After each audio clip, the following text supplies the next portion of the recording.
Johnny Fontana, half amazing TV.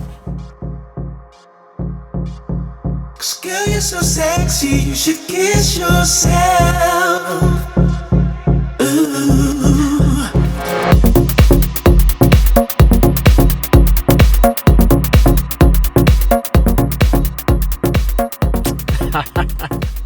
I'm just having a little fun with you guys. I am back with another tutorial. I decided I was gonna do this tutorial, a technical tutorial, because I know I have some funny subscribers. You know, they want the technical stuff. You know, they don't like the talking stuff, but the talking stuff is good. It's good, right? Because it's not all about the techniques, but it's all about the whole person concept, right? The whole entire sense of being able to execute technically and also understanding how to program sets and understand where you are and what you're doing. But this one is going to be technical on how to basically turn loopy, boring tech house into some groovy sounds and basically make it pop, right?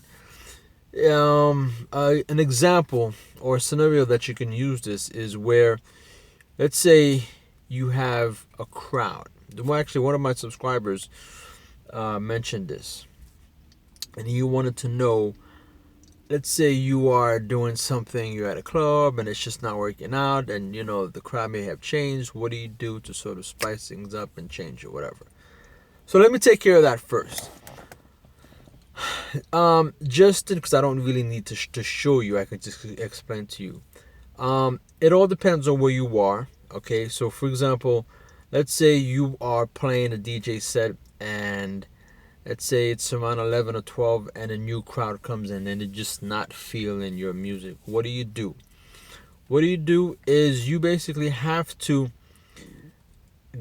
gauge. It's very important. You have to gauge to see, okay, is that the main crowd? Is that just a new crowd? Because sometimes you have people that come with their people, right? So they may bring like a party, you know, of friends, you know, like 100 people just for that particular night. And are they going to be there for a long time, or are they just going to be there for a couple? So a lot of these things, you know, make a difference. It's not just only, you know, changing, because you'll find yourself that you have people that come in and they rotate, and if you keep trying to, you know, change the music based on who's there because they're not feeling it every 5 minutes, then you're gonna be working really hard, right? So you have to know your crowd. You have to know, but also it's not only about knowing a crowd, but it's also about maintaining the integrity of the venue. That's why you always have to discuss it with the previous DJs, or if you're a resident, you know, right? You have to keep within the integrity, because a lot of DJs, they'll come in and they will play whatever they want to play, but that's not the normal sound. I'll give you an example. I was at the Hard Rock Cafe, right, in Hollywood, Florida. I've been there. I was going there when it was open. I think it closed in 2014 or 15. But when I was going there, I started in 2005. So I had been there, so I knew the sound. So one day I'm there. The resident DJ, he's not there. A new DJ from South Beach, Miami came, and he was playing a sound which is more like techie, you know, melodic tech, but that stuff more for the Miami crowd. And so when the doorman, he knows me because he knows that I know the sound. He came up to me, he was like, and plus I was booth riding, right, because I was in a DJ booth hanging out. And he came up to me and he says, "Hey Johnny,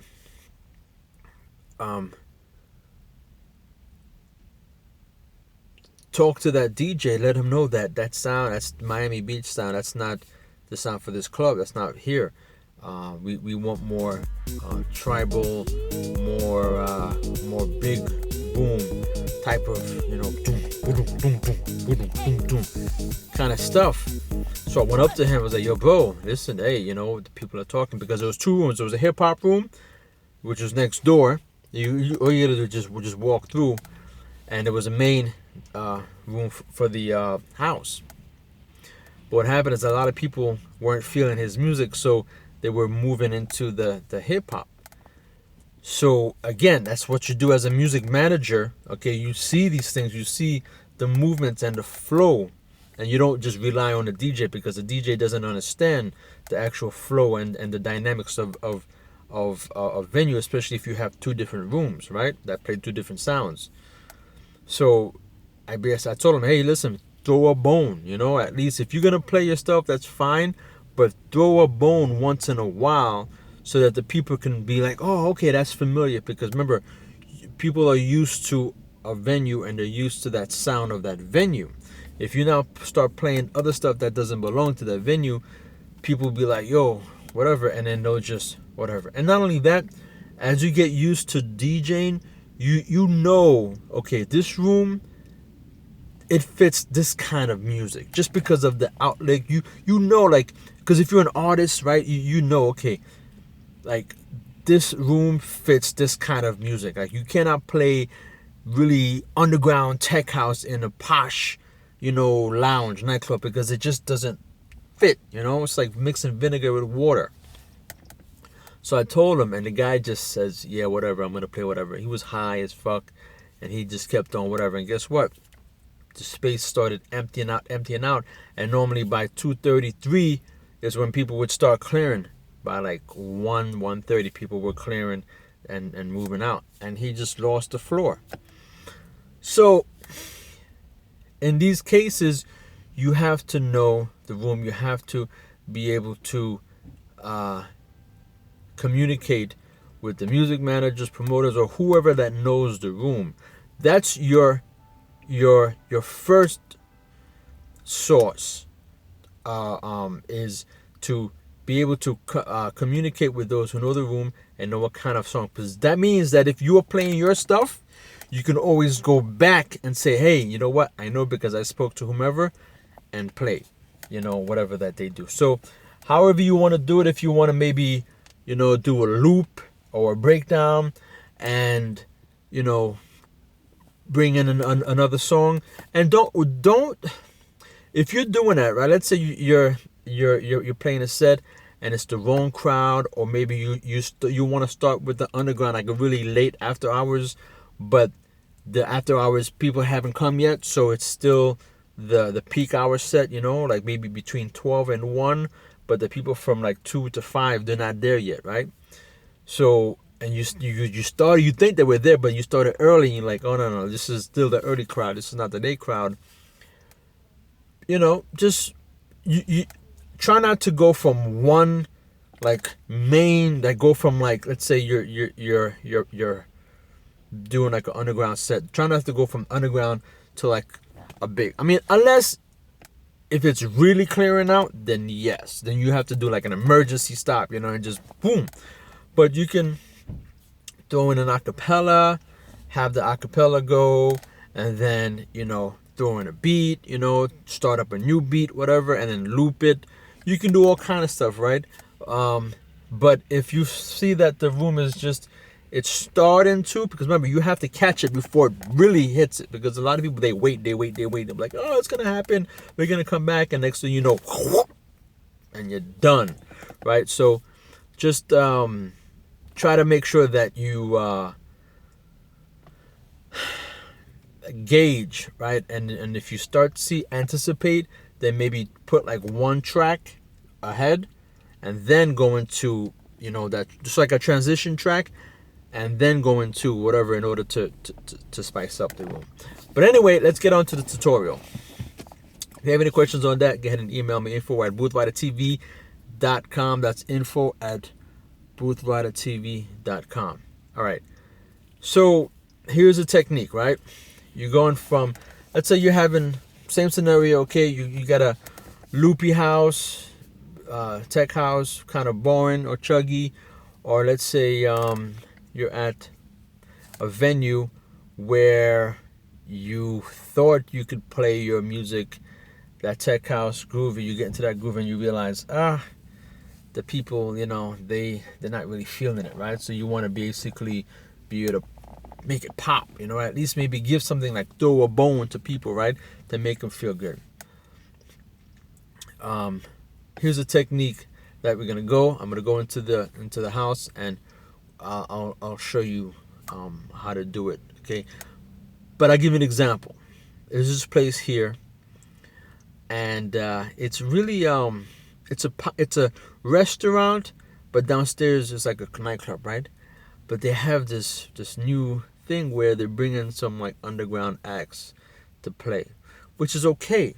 But the problem is that, like, again, it's just like that room is not made for those dark sounds, right? But because you have DJs, or not DJs, you have promoters that want to be underground and want to be cool, they take a nice 5-star restaurant with the lounge underneath, and they think, yeah, we can bring in underground acts and dark beats, and that's gonna make everything so cool and great.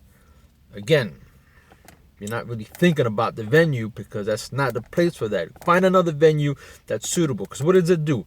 It does two things. It messes up the venue, because now there's no identity, right? And number two, when you have the DJ comes in, now he has to, even though, yeah, he may play his own music and he may get on because people are there for him because he's such a superstar, whatever. But again, if you're an artist, right, if you're a performer, you want everything to be, like, you want the venue, you want the music, you want the people. But if you have the good music and maybe the people there, but the people are very, very fashy, or, whatever, and you're playing dark beats to a loungy room, bottle service, whatever, and upstairs people are eating, fine course meals. It's just kind of whatever. So that's the situation. But anyway, let's get into the place. Let's do a tutorial on how to make some groovy, boring tech house pop. Let me explain to you what I'm going to do before, and then I'll shut up and we can get into this tutorial, because I know you don't want me to speak so much. I'm going to take 2 tracks. One Loopy. It's not a boring track, it's just a groovy track. But sometimes if you play too much of this, it can get really boring. Especially if you're at a place, like I said before, the people are a little bit more, they don't really understand, like, underground. Like, they're just because, there's I was told there was a DJ, whatever. But then you look around, it's very nice and poshy. And then you're playing this, loopy tech house, right? They don't understand what's going on. So you want to throw them a bone. So what I'm going to do now is that I realize, okay, I'm going to throw these guys a bone. So during the breakdown of this first track, I'm going to introduce the breakdown of another track, which is tech house, but it's got more, feeling, more melody, right? And it's got, the atmosphere. And from there I'm gonna loop it, the second track, and then I'm gonna let the first track continue the build and then continue on itself. So basically, I'm not gonna change tracks. I'm just going to introduce something to just sort of make it pop and get people in the feeling. So what does that do? Okay, now we have to understand the psychology. Now people, they're going to groovy, and all of a sudden they hear something nice and warm and melody, and they hear the female voices. Now they get, so now you can sort of like get them, a little bit where you want. Give them a little bit something that, be like, yeah, motherfucker, I got you. You pull them in, and all of a sudden you can drop back to where you are. So at least it gives you a little bit of time. So now they're back on the dance floor. Now they're hoping, they're waiting for something else. That gives you a little bit of time now to do your thing, so you can play your stuff and not have to worry about constantly playing stuff that they want to hear, because you're like, okay. And then if they start to go again, then you do a little, and you may have to play the whole track of another track. You know what I'm saying? But at least you're playing, because at the end of the day, when you're DJing, it's 2017. This is no more of going in there and playing what they want. Oh, you're a DJ, so you have to play what the crowd wants. Fuck you. No, you're paying me, and you told me exactly this is how the whatever. So I'm gonna play, and I'm gonna play how I play. But I will give you a little bit. The time that these DJs that they mess up is when they don't do anything. You know what I'm saying to you? You have to be smart. You have to be able to give them a little bit, but at the same time, play what you want to play. Sometimes you may have to give 2 tracks, 2 long, full tracks. But sometimes you can just do what we're doing today, is you're playing your kind of stuff, introduce it, play with it a little bit, right? And then go on to your next stuff, all right? So, I know it's 15 minutes of talking, but you need to learn this stuff.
All right, so that's where we are. All right, so you notice how I basically use my loop. Okay, I use my tools. Okay, if you have a controller, if you have however, use it. Okay, and I basically modified my EQs. I really, as you can see through the system, I try to use the controller settings for the EQ, or the EQ settings, so that you can really see what I'm doing there. Okay, and basically you really have to get it to the point where the music is paired, and that you don't and you have to properly time it so that it doesn't sound like a loop factor, right? Where because after a while, people are gonna like look around and be like, like what the heck is going on? Like, like why is it on loop? So you have to be able to allow the music to sort of develop on its own while creating that sort of that sort of build. You know what I'm saying to you, and all that good stuff. So there you have it. Another tutorial. Be on the lookout for some more talks. Okay, I got some stuff to talk about. Some networking. All right, for the DJs, producers, and also what else? Another series on what is funky and all that good stuff. I still have that. I've completed that. I just have to put it out. But anyway, Johnny Fontana, Half Amazing TV. We out.